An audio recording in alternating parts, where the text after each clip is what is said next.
So Princess Connect Redive Season 2. Now, if you didn't see the video I posted on Saturday covering Season 1, I finally caught up to Princess Connect. I'll have it in one of these corners, it'll pop up, I forget which corner it does, when I place a card that is. But Princess Connect was an amazing welcome surprise for me because the way the first season really was it was a fluffier Konosuba to me. And with episode 1, it carries on with season 2. I mean, the idea of going after this turtle, the idea of there's this wondrous thing, and if we get it, who knows what type of magic could happen.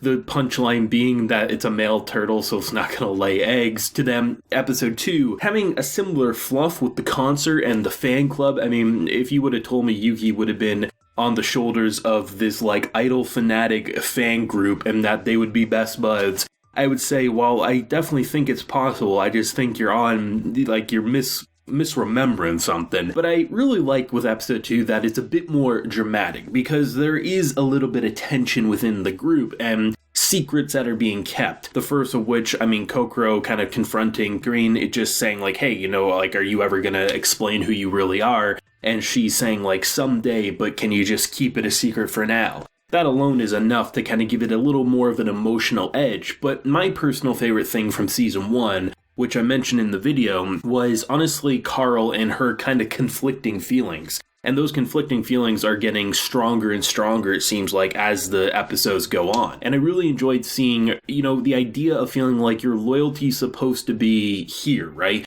I'm the Princess Knight, this is the loyalty that I should be following, to then, realizing that you just care about these friends so much that you just want to be with them. It almost feels like she knows where she should be, but her heart wants to be in a completely different place. And those are the types of, I think, emotional kind of strings that hold an anime together longer than if it is just goofy shenanigans. This is a show that wears its heart on its sleeve. It understands what it wants to be. It understands it can be silly. It understands that it can have Yuki basically dressed up as a bunny girl, and then it awakens something in Kokoro that she can't even make a face to get out of. But the thing that makes it so great is just how the characters have bonded over now 15 episodes, I believe, is how many total are out there. Because season 1 had 13 episodes, I think season 2 is going to have 12 episodes.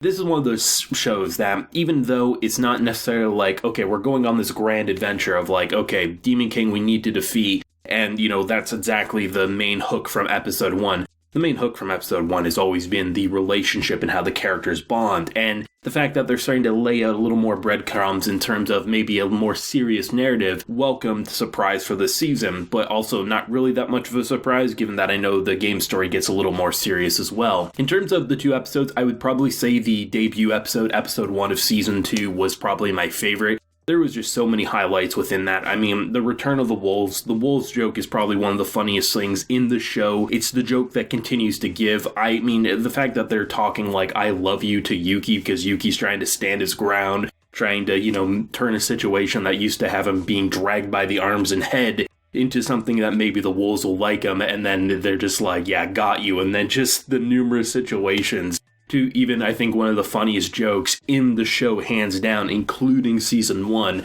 when they're trying to lure the wolves to eat them, and then in return they catch something else, and then they end up poisoning themselves, and rainbow vomit comes out as one after another passes out, flopping like a fish at one point, and you have these creatures just creeping closer and closer. But even in this episode as well, there was kind of an emotional hook. You have this old man kind of adventurer talking about how how great it is to be young again, and the fact that this is something that he's been looking for as well. And I knew something was going to happen, I just wasn't expecting that the party that he had, because you get to see inside his locket at one point, would be ghosts that pretty much are, unable to pass on and rest in peace. Those are the kinds of nice surprises that really separate a show that is just trying to be simple and goofy into something that has a lot of heart and character, and that knows that it can flesh out those kind of details a bit more to make it more than just something that looks beautiful, because the show is absolutely gorgeous. It's one of the best looking anime of the season, and it's going to be one of the best looking anime of this year. Princess Connect and just side games in general, their production is quality. They always put polish into everything, and they don't rush out a product just for a simple money grab. The location design of these coral reefs and everything, I would probably argue as well with the first episode of season 2, one of the best visually looking backdrops in the show to date. And then to see the ghosts and how haunting there are. I mean, we got plenty of taste in the first season with the shadows of how haunting things can look. But seeing them and how they ultimately, instead of just fighting them and killing them, Kokoro ends up saving and basically preserving their soul. And the old man, when he's ready to pass on, I love that little touch of being like, no, you're going to come on the adventure with us. And then the fact that they finally get to their destination, and then after like a day's time, Yuki goes in and is like, no, it's a male. You gotta love those little details and how just like how the old man and company are just laughing and pass on peacefully as they're just completely defeated by their long adventure. And with this latest episode, with episode 2, the idol situation was great because I like the idea of how many different types of guilds are. Like, we have a gourmet guild with our central crew,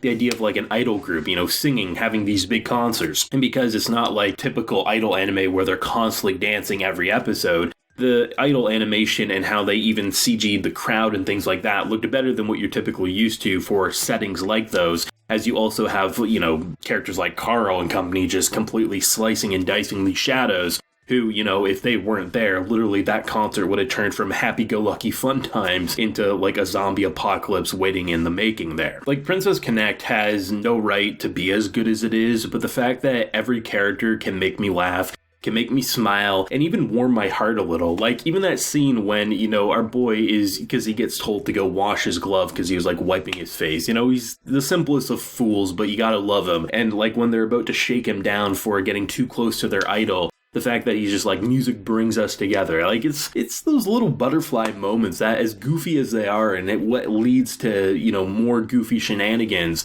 the characters just warm your heart more often than not. And when it does get into those action scenes, I mean, in episode 1 of season 2, we have our girl with a giant drumstick in her mouth as she has a sword in her hand ready to throw down with all these beasts because, they ate Uncle Johnny or whoever the hell it was to them in terms of relations.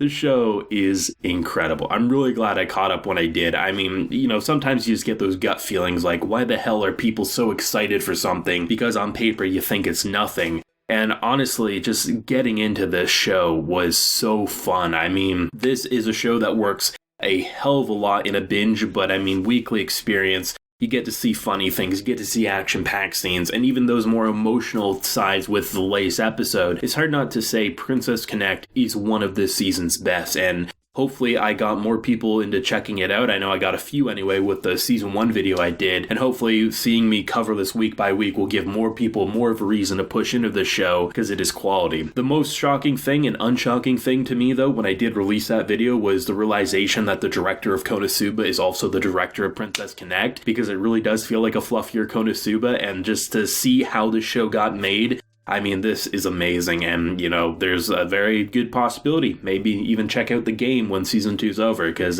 this really has me wanting and craving more, and for me, it was easy to crave more because Season 2's here, but once Season 2's gone, I'm going to be craving that Season 3, maybe that game will be calling to me, it's hard to say, but thoughts and feelings on Episode 1 or Episode 2 of Princess Connect Season 2, leave a like if you enjoyed, and subscribe if you're new around here. So until next time, everyone, please take care and have a good one.